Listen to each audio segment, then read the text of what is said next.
दोस्तों अभी मार्केट में एक से बढ़कर एक आईपीओ ओपन होने वाले हैं। तो आज के वीडियो में हम बात करेंगे इरेडा आईपीओ के बारे में, यानी कि Indian renewable energy development agency IPO के बारे में। तो आईपीओ जल्द ही ओपन होने वाला है। तो जानेंगे कि कंपनी का बिजनेस कैसा है, इसके फाइनेंशियल कैसे हैं, इसकी ग्रे मार्केट में डिमांड कैसी देखने को मिल रही है, इसका प्रीमियम किस प्राइस पे ट्रेड कर रहा है, आगे आईपीओ में अप्लाई करना है या फिर नहीं करना है। तो चलिए वीडियो को शुरू करते हैं। लेकिन अगर आप इस चैनल पर पहली बार विजिट कर रहे हैं या फिर आपने चैनल अब तक सब्सक्राइब नहीं किया है तो चैनल को सब्सक्राइब कर लें और साथ में वीडियो को भी लाइक कर दें।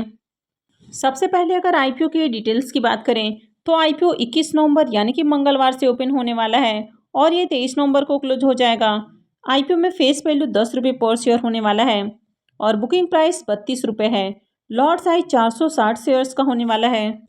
आईपीओ के इशू साइज की बात करें तो आईपीओ 2150.21 करोड़ रुपए का है, यानी कि काफ़ी बड़ा आईपीओ होने वाला है। यहाँ पर 1219.13 करोड़ रुपए के फ्रेश इशू हैं और 860.08 करोड़ रुपए का ऑफर फॉर सेल होने वाला है और ये एक मेन बोर्ड आईपीओ है। कंपनी बीएससी और एनएससी पे लिस्ट होने वाली है।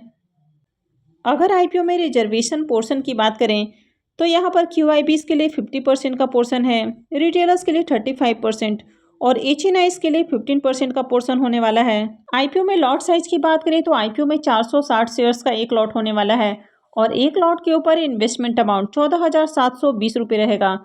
अगर आप रिटेल पोर्शन से अप्लाई कर रहे हैं तो आप मिनिमम एक लॉट और मैक्सिमम 13 लॉट के लिए अप्लाई कर सकते हैं, यानी कि 2 लाख से कम का इन्वेस्टमेंट कर सकते हैं। वहीं अगर आप 2 लाख से ज़्यादा और 10 लाख से कम का इन्वेस्टमेंट करते हैं तो आप स्मॉल एचएनआईज पोर्शन में आते हैं। और अगर आप किसी भी आईपीओ में 10 लाख से ज़्यादा का इन्वेस्टमेंट करते हैं तो फिर आप बिग एचएनआईज पोर्शन में आते हैं। तो चलिए अब कंपनी के बिजनेस को देख लेते हैं कि कंपनी क्या काम करती है और उसके बाद कंपनी के फाइनेंशियल देखेंगे। सबसे पहले अगर कंपनी के बारे में बात करें तो कंपनी का नाम है Indian renewable energy development agency limited और कंपनी 1987 में इनकॉर्पोरेट हुई है। तो कंपनी काफ़ी पुरानी और एक्सपीरियंस देखने को मिल रही है। और बात करें तो ये company public limited government company है। और इरेडा की बात करें तो ये गवर्नमेंट इंटरप्राइजेस में मिनी रत्न के रूप में देखने को मिलती है। और ये जो कंपनी है ये ministry of new and renewable energy से कंट्रोल की जाती है। और फाइनेंशियल 2021-22 में company highest ever loan sanction करने वाली कंपनी के रूप में देखने को मिली है, यानी कि कंपनी ने 23,921 करोड़ रुपए से भी ज़्यादा का लोन सैंक्शन किया है और कंपनी 16,070 करोड़ रुपए से ज़्यादा का भी लोन डिसबर्समेंट करते हुए देखने को मिली है। अगर इरेडा की बात करें तो ये एक फाइनेंशियल इंस्टीट्यूशंस है और कंपनी को काम करते हुए 36 सालों से भी ज़्यादा का समय हो चुका है। Company new and renewable energy project के प्रमोटिंग डेवलपमेंट और एक्सटेंडिंग पे काम करती है। इसके साथ ही कंपनी एनर्जी एफिशिएंसी और कंजर्वेशन प्रोडक्ट पे भी काम कर रही है और इसके लिए कंपनी फाइनेंशियल असिस्टेंट के रूप में काम करती है, यानी कि इनको फाइनेंशियल हेल्प देती है।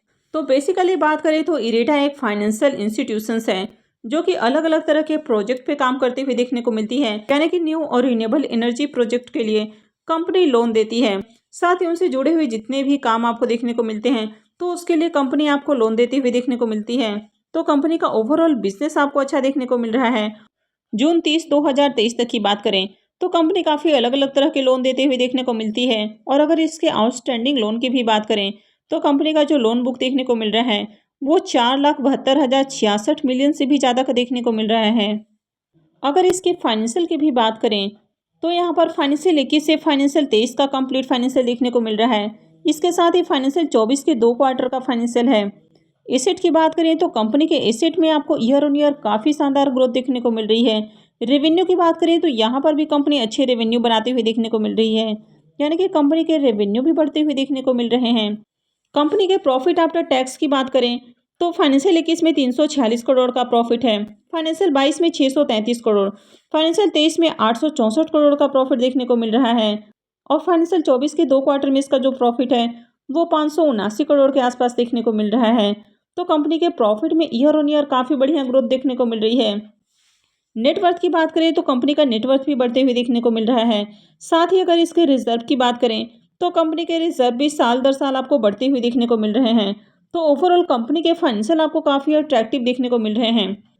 अब अगर इनके बोरोइंग्स को देखें तो जो भी फाइनेंशियल सेक्टर की कंपनियां हैं, यानी कि जिनका काम लोन लेने देने का होता है, तो उनके बोरोइंग्स को आपको नहीं देखना होता है। ओवरऑल बात करें तो कंपनी का बिजनेस अच्छा देखने को मिल रहा है। कंपनी गवर्नमेंट कंपनी है और साथ ही इसके फाइनेंशियल भी अट्रैक्टिव हैं। कंपनी के एसेट और रेवेन्यू बढ़ते हुए देखने को मिल रहे हैं। साथ ही कंपनी का रिजर्व भी साल दर साल बढ़ते हुए देखने को मिल रहा है और कंपनी अच्छे प्रॉफिट भी बना रही है। अब अगर इसके केपीआई की बात करें तो इसका मार्केट कैप 8,600 करोड़ का देखने को मिल रहा है और अगर इसके पी मल्टीपल को देखें तो 8.47 का इसका पी देखने को मिल रहा है। चलिए अब इसको इसके पीयर से कंपेयर करके देख लेते हैं कि कंपनी सस्ते प्राइस पर आ रही है या फिर कंपनी ओवर वैल्यूड प्राइस पर आई है। अब कंपनी के पी को देखें तो ये 8.47 का देखने को मिल रहा है, जबकि रैक लिमिटेड की बात करें तो इसका पी 5.81 का है और पावर फाइनेंस कॉर्पोरेशन के पी की बात करें तो ये 4.52 का देखने को मिल रहा है। अब यहाँ पर आप देखेंगे तो ये जो कंपनी है ये इन दोनों कंपनियों से कहीं ज़्यादा महंगे प्राइस पर आती हुई देखने को मिल रही है।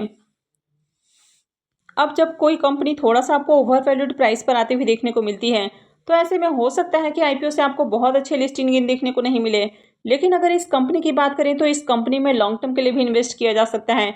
एक तो गवर्नमेंट की कंपनी है, ओवरऑल कंपनी का बिजनेस अच्छा देखने को मिल रहा है।